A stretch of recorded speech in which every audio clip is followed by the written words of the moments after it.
तो यूपी मांगे उत्तर में आज बात हो रही है मथुरा की। दरअसल मथुरा में श्री कृष्ण जन्मभूमि स्थान और मस्जिद के बीच विवाद लंबे वक्त से चला रहा है। कई मामले अदालत में पहले से पेंडिंग है, लेकिन अब श्री कृष्ण जन्मभूमि ट्रस्ट ने इस मामले में अदालत से गुहार लगाई है। अदालत में अपील की है कि 13.37 एकड़ जमीन का मालिकाना हक उससे दिलाया जाए। अपील में क्या कुछ कहा गया, सबसे पहले सुना लेते हैं, फिर इस चर्चा को आगे बढ़ाएंगे।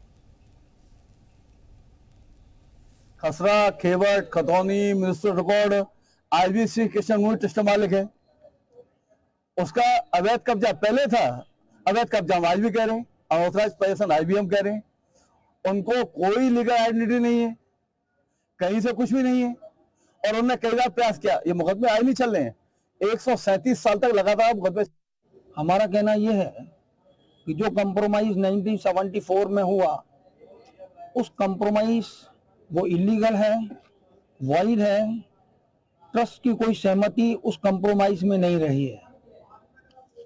हमने इस सूट के माध्यम से उस कंप्रोमाइज को वॉइड डिक्लेयर कराने की कोर्ट से रिक्वेस्ट की है, प्रेयर सीख की है।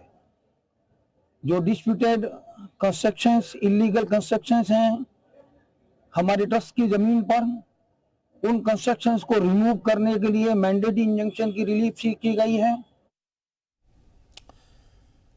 धर्मेंद्र गिरी महाराज जी हमारे साथ हिंदू धर्म गुरु मौजूद हैं। धर्मेंद्र गिरी महाराज जी, आप जैसे लोग जो हैं लंबी लड़ाई लड़ रहे हैं, लेकिन अभी तक इसका कोई नतीजा नहीं निकला। इसके पीछे की वजह क्या दिखती है?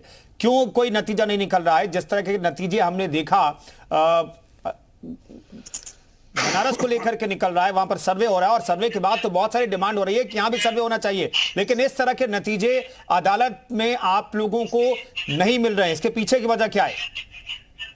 देखिए, संवैधानिक तौर की अगर बात करें, इसलिए सर्वे का लोग प्रयास कर रहे हैं, लेकिन इसको जो जिस प्रकार अभी खसरा खतौनी की बात हो रही थी, तो उसके तो उस दृष्टि से देखा जाए तो जहां तक बात मालिकाना हक का सवाल है, और पूर्व का जो 1968 का जो समझौता था जिसकी हम बात करें, तो वो उन दो पक्षों के बीच में हुआ था जो दोनों ही वहां मालिक नहीं थे, वो किसी भी तरीके से। तो ऐसे समझौतों को माननीय उच्च न्यायालय द्वारा तत्काल प्रभाव से पहले तो वहां सील लगाई जाए, क्योंकि ऐसी जगह या ऐसा स्थान जो विवादित हो, पूर्णतः विवादित हो, और किसी भी प्रकार का लंबे समय का इतिहास हो, जिस पर कानूनन भी लड़ाइयां लड़ती आ रहे हो, तो उसको सील कर देना चाहिए। और यहाँ बात खाली एएसआई के सर्वे की नहीं है। एएसआई किस चीज पर सर्वे करेगा? वहां देखने मात्र से पता लग रहा है किसी को भी, वहां जितने पत्थर हैं, जो सीढ़ियां हैं, वहां जो सीढ़ियां हैं उनको अगर पलट के देख लिया जाए, जो सीढ़ी पर जो पत्थर है उसको अगर पलट के देख लिया जाए, तो नीचे हिंदू प्रतीक चिन्ह मिलेंगे आपको। और जो हमारा कुआं है, जहां आज भी हिंदू वहां पूजा करने जाता है, जो मुडेर है, उसको ये तोड़ने का प्रयास कर रहे हैं। और ये इनकी चालाकियां इतनी ज्यादा हैं कि मस्जिद के बाहर जो तथाकथित मस्जिद है, उसके बाहर एक स्तंभ लगा है पुराना, तो मंदिर का स्तंभ है, और उसकी मिट्टी को बच्चे किस तरीके से निकालते हैं, क्योंकि वहां पर सिक्योरिटी है, और बच्चे वहां साइकिल को स्टैंड पे खड़ी करते हैं और साइकिल के पहिए से वहां मिट्टी को उड़ाते हैं। तो ये चालाकी इस कदर इनकी हो चुकी है कि उसमें इनके बच्चे भी शामिल हैं। तो कहने का तात्पर्य ये है कि सरकार को उस दृष्टिकोण से और न्यायालय को भी देखते हुए वहां सील तत्काल प्रभाव से सील लगा देनी चाहिए, जिससे कि कोई अराजकता का माहौल पैदा ना हो। और बात मालिकाना हक की, और उस पर तुरंत फैसला सुनाना चाहिए, जिससे कि भविष्य में अराजकता फैलने से बचे, देश में शांति बनी रहे। महेंद्र जी, मैं ये जानना चाहता हूं और दर्शक भी जानना चाहेंगे कि वहां पर खसरा खतौनी में जो नाम है वो ट्रस्ट के नाम है। वहां पर आप कह रहे हैं कि वर्शिप एक्ट जो है 1991 वो लागू नहीं होता है। सब कुछ क्लियर है आप हिंदुओं के हिसाब से, लेकिन फिर भी जो है वहां पर मामले में आगे ये मामला क्यों नहीं बढ़ रहा है? क्यों कोई नतीजा निकलता हुआ नहीं दिखाई दे रहा है? देखिए, मैं यहाँ पे बताऊं आपको कि प्रॉपर्टी के दृष्टिकोण से अभी जैसे सब लोग बता रहे थे, वो क्लियर बात है, बिल्कुल सही है कि खसरा और खेवट नंबर 255 और खसरा नंबर 825 में 13.37 एकड़ जमीन है। इसका सर्टिफाइड मैप भी गवर्नमेंट का हमारे पास है, वो हमने न्यायालय में दाखिल किया है। खसरा भी दाखिल किया है, खतौनी भी दाखिल की, हमने पूरे डॉक्यूमेंट है वो कोर्ट में दाखिल किए। ठीक है, एक बात। दूसरी बात यह है कि आगे प्रोसीडिंग क्यों नहीं बढ़ पा रही है? जब 2020 में हम केस लेके पहुंचे थे इसको न्यायालय में, और न्यायालय में सबसे पहला केस हमारा ही दर्ज हुआ था, और हमने न्यायालय से ये निवेदन किया था कि वहां पे स्टे कर दो पूरे एरिया को, कि ये लोग आ जा करके वहां जो हिंदू प्रतीक है उन्हें मिटाने का प्रयास कर सकते हैं। तो उन्होंने प्रयास भी किया है, कुछ वहां पे ओवरेज मिटा दिए गए। मैं भी आपकी बात पे आ रहा हूं, मैं उस बात पे आ रहा हूं।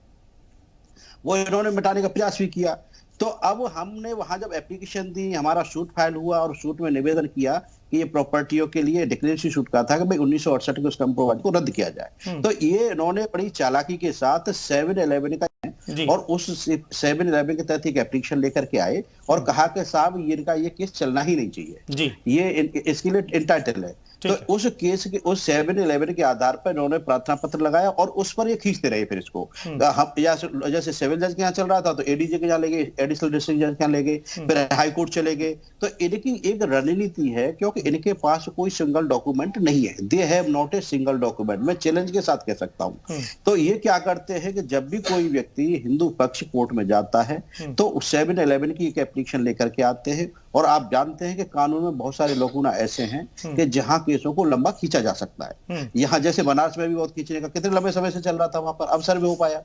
ऐसे ही यहाँ पर इन्होंने ये प्रयास कर रखा है, यहाँ पर बड़े लंबे समय से चलता रहा, कोर्टें बदलती रही।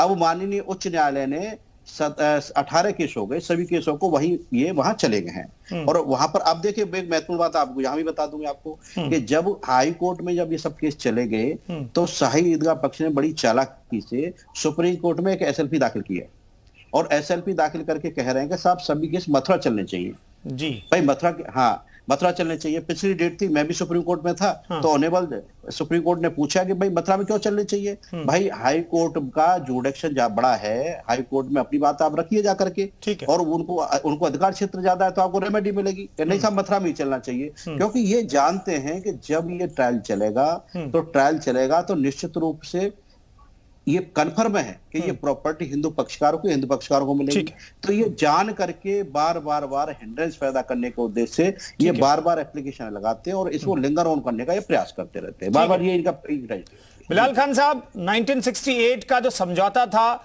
वो भी आप हिंदू पक्ष कहता है वो मान्य नहीं है, क्योंकि जिसे समझौता करने का अधिकार ही नहीं उसने समझौता किया। वर्शिप एक्ट की बात कहते हैं वो लागू नहीं होता क्योंकि ये मामला पहले भी अदालत में था और 2020 में भी अदालत में रहा। 1968 से पहले भी सारे मामले थे, उसके आधार पर रद्द किए गए 1968 वाले समझौते की वजह से। तो ये तमाम, और तीसरी जो इंपॉर्टेंट चीज कहते हैं कि भाई वहां पर जो मस्जिद है उसका कोई सरकारी लेखों में कोई जिक्र है ही नहीं। तो किस आधार पर वहां पर मस्जिद बनी हुई है और किस आधार पर मस्जिद बनी रहनी चाहिए, ये हिंदू पक्ष कह रहा है। बिलाल खान मिस्टर की एंकर साहब कि ये कब से बनी हुई है मस्जिद, इसका आपको पता होगा, इतिहास जरा इनसे पूछ ली कितना वक्त होगा उसको बने हुए। नहीं, 1670 में कहा जाता है मस्जिद बनी है, 1670 में कहा जाता है मस्जिद बनी है जी। तो अब इसमें 1670 में जब बनी है उस वक्त पे कौन से कानून थे देश के अंदर? जब 1947 के बाद हमें आज़ादी जो मिली उसके बाद देश का कानून 1950 में लागू हुआ है, समझ गए, जो देश में कानून चल रहा है। उसके बाद हम लोगों ने हमेशा जब पुरानी चीजें, उसमें तो बहुत सारे क्रूज राजा थे जो हमेशा से हिंदू मुसलमान नहीं कोई नहीं करते थे, बट वो लोग तोड़ फोड़ की राजनीति करते थे, हमें मालूम है। कुछ मंदिर तोड़े, कुछ मस्जिद तोड़े, कोई कई जगहों पे गिरजाघर, और जो है हमारे बुद्धिस्ट जो हैं वो बौद्ध धर्म के, उनके बहुत सारे मंदिर तोड़े गए हैं, जिसमें सुप्रीम कोर्ट में एक इनके धर्म गुरु हैं संजय जी, वो नहीं ठीक है, हम मथुरा की बात कर लेते हैं। बिलाल खान, हम मथुरा की बात कर लेते हैं। मथुरा को लेकर के आप लोगों के पास, मुस्लिम पक्ष के पास क्या एविडेंस है? महेंद्र जी कह रहे हैं कि भाई मुस्लिम पक्ष के पास कोई एविडेंस है ही नहीं। अच्छा, बहुत बढ़िया। तो आपके पास क्या क्या एविडेंस है? अभी तक कोर्ट से तो फैसला हो जाना चाहिए था जिस तरीके से आप बात कर रहे हैं। नहीं तो एविडेंस आपके पास क्या है? बिलाल खान, आप कह तो सकते हैं, प्रदेश आपको देख रहा है। बिलाल खान, मुस्लिम पक्ष के पास क्या एविडेंस है, आप बता सकते हैं? बिल्कुल, देखिए एविडेंस है, जब भी अभी तक वहां नमाज हो रही है, एविडेंस है उस वक्त से ही, जब से ये मस्जिद तामीर हुई है उस वक्त से अब तक वहां पर मौजूद है।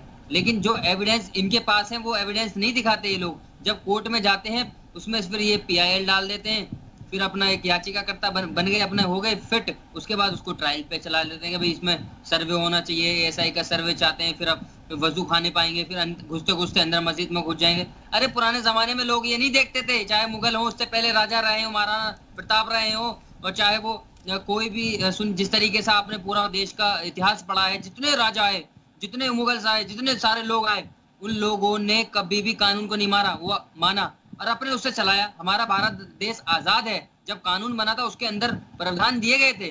जब ये 1991 का एक्ट बना, वर्शिप एक्ट, उसमें भी यही कहा गया था, जो बाबरी मस्जिद के जजमेंट के बाद जो चीज जहाँ है उसको नहीं चढ़ा जाएगा। लेकिन ये कहते हैं काशी और मथुरा में भी हम लोग उसको अलाउ, इसको नहीं मानेंगे। ये तो कोर्ट की अपमानना करते हैं, लेकिन फिर बार बार उसी चीज पर आ जाते हैं कि भाई